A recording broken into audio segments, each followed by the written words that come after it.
Hiya, thank you for being part of all this as we look at some resurrection encounters, some ways that people met Jesus after he'd been raised from the dead. And the first one is Mary and Mary, who go to the tomb on the Sabbath, first day of the week, and they're looking for Jesus. And in the as they draw near to the tomb, it says there was a violent earthquake. An angel of the Lord came down from heaven, rolled back the stone, sat on it. His appearance was like lightning. His clothes were white as snow.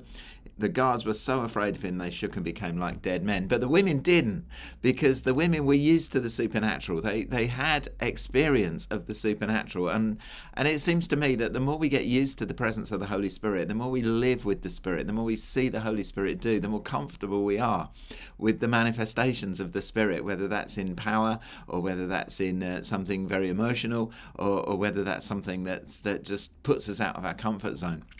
And so I just encourage you to become friends with the Holy Spirit, to become people who are used to the presence of the Holy Spirit, and then we don't get blown away too much by the big encounters like Mary. And Mary here, the angel said to the women, "Don't be afraid.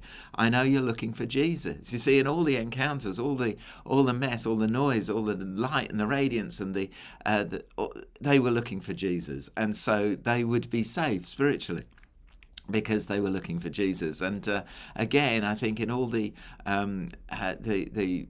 strange things sometimes that happen to us and happen to other people, and the encounters that we have, we need to be consistently looking for Jesus. What's Jesus doing in this? And if we do that, then we're safe. And then there's this truth statement. He is not here. He is risen, just as he said.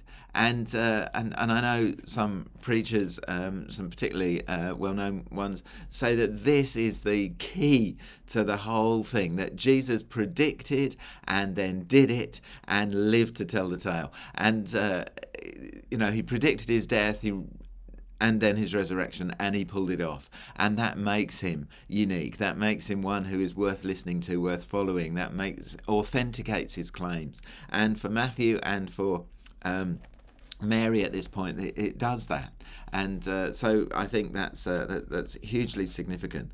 But the truth statement, he is not here, he is risen, just as he said, that's something we can investigate. And the angel invites Mary to do that, which I think is wonderful. Come and see the place where he lay. God doesn't force us into conclusions that are not logical. God doesn't push us into situations where we're believing three different things at once. Our faith is based on these facts that Christ has died, Christ is risen. And then the faith statement that he'll come again.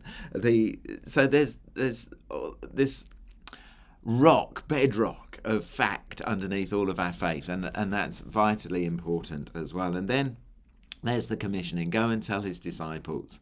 And God has given you some stuff to do, and it would be good to talk about some of the things that God is commissioning you to do as you in this next week and over these next few years. What's God asked you to do?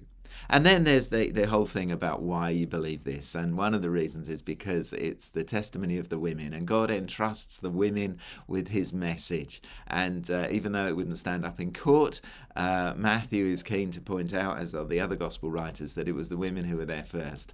And God chooses people who have been silenced, people who have been perhaps the underdog, chooses people who have been disempowered, who feel unworthy, in order to take the message of his resurrection and his good news around the world. Bless you. Have a good time as you talk about this stuff tonight. I'll see you in a bit. Bye-bye.